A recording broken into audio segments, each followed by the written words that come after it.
We have Vanderbilt women's basketball head coach Shea Ralph and players Jordyn right now. More. We'll take some questions from the players first, and then we'll have questions for Coach Ralph. So if you have any questions for Iyana or Jordyn, fire away. You had 15 points through the first 3 quarters. What was rolling for you early? Just Coach Ralph drawing up plays for me to be successful. My teammates finding me. That's really it. They was finding me, and Coach Ralph knew how to get me the ball. So. Jordyn, did this atmosphere make it difficult to run the offense at the end of the game? I mean, it's always loud in here, and I think in a lot of places, but I don't think it made it hard to run the offense per se, but like repeating the play calls, obviously it was really loud, but we have a lot of hand signals and we try to repeat it, so I don't think that played a factor into us running the offense though. Any other questions for the players? Jordyn, you've been playing for Vanderbilt for 5 years. You get this rivalry from Nashville. Just you guys are having such a great start to this year. How much did this, game mean? How do you feel like the rivalry maybe was juiced up a little bit today? Can you just talk about that? Honestly, going into today's game, it's just another game on our schedule, and that's just how we approach every game that we have. Our next game is our most important. So, obviously there is the Vanderbilt versus Tennessee thing, but it was just another game for us, so we prepared for it just like we prepared for any other game. There was no pressure, there was no anything else added to it, just another game for us. All right, Iyana and Jordyn, thank you so much.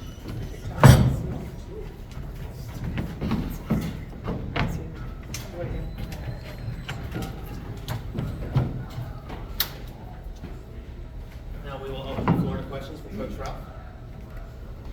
Morris, go ahead. What was it like dealing with the size advantage that Tennessee had in the paint? It's no different, kind of Jordyn's answer. I think you're going to see they had big players. You're going to see that just about every team that we play, and we prepared for them like we prepared for any other team. So we knew that they were big. I felt like there's some advantages for us as well, but obviously, when you're not locked into making sure that you're the first person that's hitting them, that today I think was the first game in the last 6 games or so that we were out rebounded, and that kind of takes a toll. We have to do all the little things right, especially in the paint when we're playing players that are bigger than us. And I thought today we were late getting to spots. We didn't do a great job boxing out. When we did, some of the guards came in and took the rebounds. So there's certainly some things we can clean up there. But I never see that as a disadvantage. I see it as an opportunity. We just have to be a little bit tighter with how we defend and box out.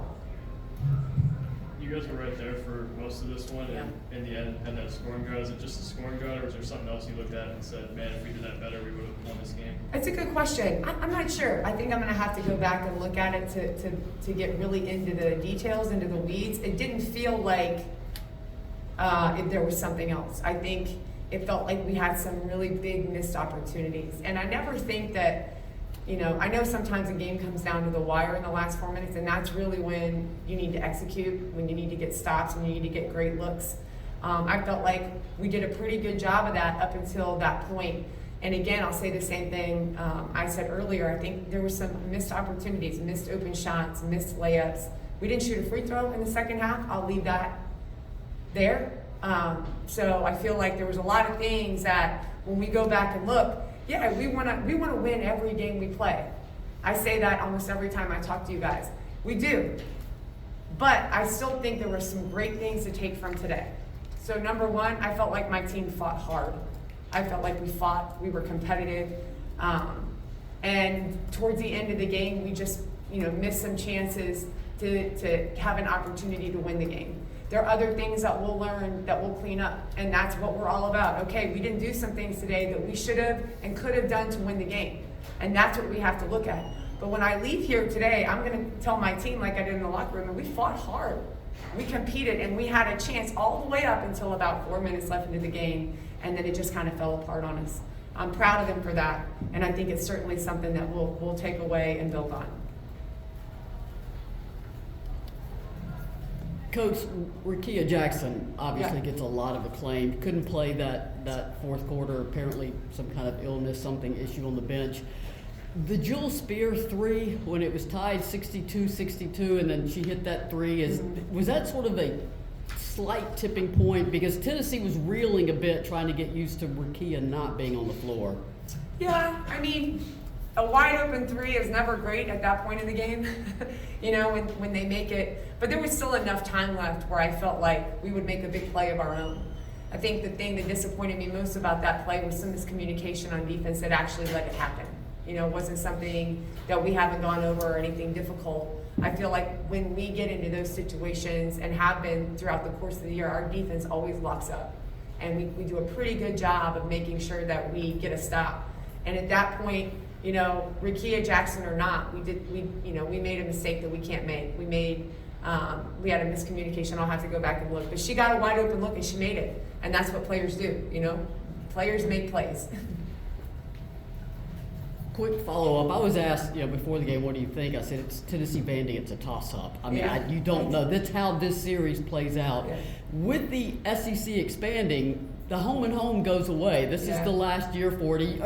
It's kind of sad to see it go. I get it because, you got to accommodate Texas, Oklahoma, but is it a good home and home over the years? I know you haven't been there that long, but you understand the rivalry. I do. Yeah, I mean, isn't there going to be one home and home? I kind of feel like It'll rotate. It's going to rotate. It'll every be year. like 14 Yeah. years before it comes around again. Oh, 14. You Yeah. rotate with all the, Sheesh. yeah. Yeah, I think there's some good things about bringing in two incredible teams, and then there's things that you'll miss. But whenever I look at the way that the landscape is changing, and I'm a younger coach. I mean, not that young, but newer. I know when I played here, was walking out on the court today. I remember coming to camp here and thinking about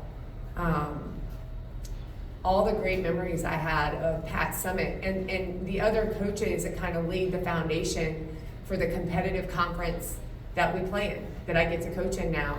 And when I go to the meetings, I think about how hard it is probably to get on the same page with so many coaches to figure out a way to help the game grow. And so there are things that we'll lose as we continue to grow the game, like our home and home. But I'm trying to look at the opportunity that we have to bring in two other teams, like I'm sure the coaches that came before us looked at opportunities to help grow the game and grow the conference. And I'm hopeful that something new will happen, a new rivalry, a new opportunity for us as coaches in this conference and for our players to make sure that we stay the best conference in the country. I'll miss the home and home, but I'm looking forward to seeing what the new look of our conference holds. With Justine making a return here, is there anything as a coach you say to somebody returning to their former team, or how do you handle that whole thing? It's a good question. I think you kind of pay attention to them and how they're handling it. You don't ignore it with Justine. It's something that we talked about. And then it's an opportunity for her to grow and mature. I know it wasn't easy for her, but I thought that she did some really great things today, and she battled through and she fought. And I also think the past is the past. And so as that's how you have to look at it. It's gone. It's over. She's here with us now. She's playing in a gym that she used to practice in a lot and play in a lot. But this isn't her school anymore. And I wanted her to look at it as a growing opportunity. Where, I'm sure she struggled at some points, but we're really happy to have her. And I thought today that she did some great things to help our team have a chance to win the game. I was really, really proud of her. Final question, Elena Morris. I know that freshman Camille Pierce had a lot of attention. I know this being her first year, but somebody who played big today was Aga. Can you talk about how important she was hitting a couple of threes for you guys? Yeah, Aga was great today. Aga's a tough kid, and there's a level of toughness that she has just based on what she's had to do to get here that exists inside of her that I can't coach, right? So she has to get stronger. That's clear as a freshman. There's some things that she has to get better at when it relates to her skill level, but that kid's not going to back down from anyone. And she's come too far away from home. She's gone through too much to do that. And you saw a little bit of that fire in her today. And each of our freshmen and our newcomers have ups and downs. That's part of the transition from where they were to where they are now. And this, this conference, every game is like Armageddon. You go in, you better be ready to fight for your life. And they're starting to figure out what that feels like in the moment, what the preparation needs to be ready for that, and how you get to continue to do that day after day to be, an elite player. And that's what Aga wants to be. Aga wants to be a pro. She wants to be an Olympian. And today I was excited to see that fire inside of her that I know I can't coach her to have. I think that's only going to mean, great things for her as she keeps getting better. All right, Coach, thank you for your Thank you guys so much.